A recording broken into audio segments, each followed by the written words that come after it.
A surgeon and a scientist in Tuscaloosa just got approval to move forward with groundbreaking research that could offer long-awaited relief to individuals with chronic pain.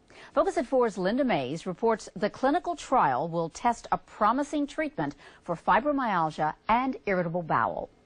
I do have pain, and it's all over, and I have it in my neck, and even in my sleep, I can't sleep well. Dr. William Pridgeon has heard the complaints over the years from patient after patient who suffers with the pain of fibromyalgia. Just put my hands under my pillow and The surgeon's concern led to a theory on the root cause and then action to figure this out and bring relief to the hundreds of patients like 58-year-old Patsy Etheridge. The more I started thinking, the behavior of this is something like we would experience if we had something in us that was activated in times of stress.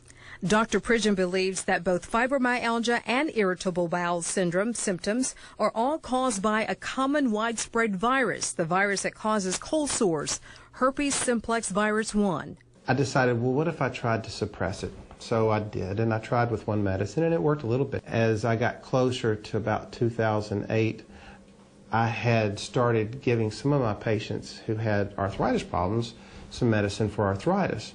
Dr. Pridgeon observed one group of patients taking an antiviral medication combined with a well-known anti-inflammatory drug commonly used to treat arthritis.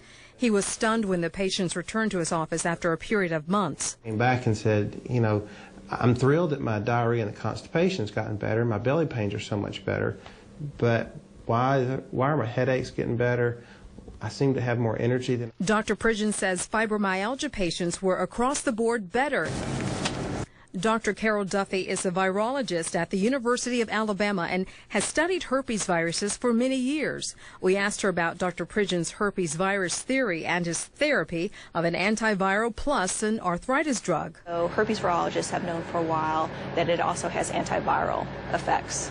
So it can, the virus particle basically has a protein shell called a capsid, and that encloses the genome and keeps it safe and protects it. And when you use that other drug, what happens is that protein shell is so unstable that those particles just fall apart, so they're not infectious anymore. Dr. Duffy says the anti-inflammatory drug also inhibits the reactivation of that dormant virus that typically awakens during stressful times, causing cold sores even within the GI tract.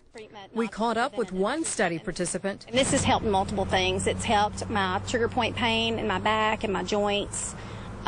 It's helped control my virus outbreaks as far as getting fever blisters. I would get fever blister type lesions down my throat. Dr. Pridgeon and Dr. Duffy are now working together to further test his hypothesis, and a nationwide trial will get underway early next year. It will be conducted by an outside source. However, it will provide plasma samples to Dr. Duffy in an effort to develop a test to one day be able to diagnose fibromyalgia.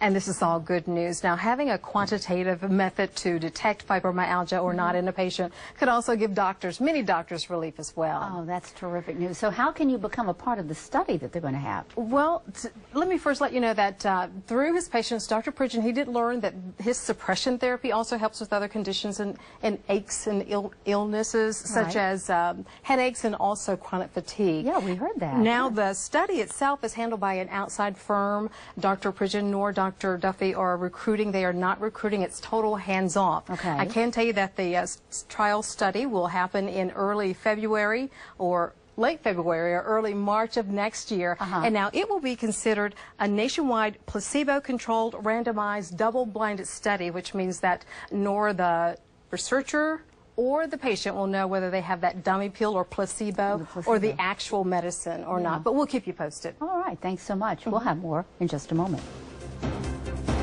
See your Heart of Alabama.